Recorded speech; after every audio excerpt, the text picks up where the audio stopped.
Welcome to Kenton's videos. Enjoy the video. You begin by sorting and prepping. Do this now.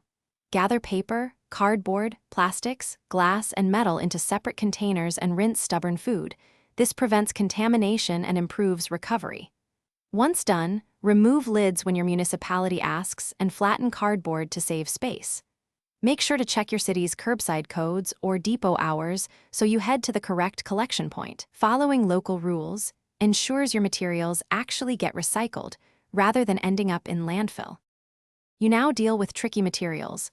This step matters.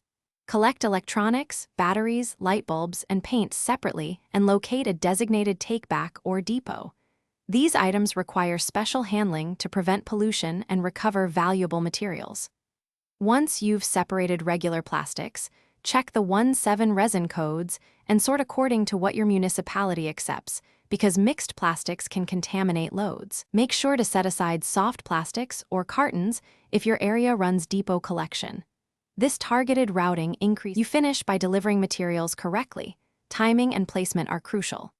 Place bins at curb or bring items to a depot on the scheduled day, secure lids to prevent wildlife scattering, and follow loading instructions for bulky items.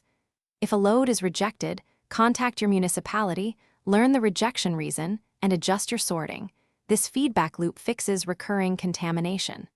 Finally, keep a simple list of regional take-back programs for batteries, e-waste, tires, and paint so you can confidently recycle all problem items. Thanks for watching. Consider subscribing if we helped you.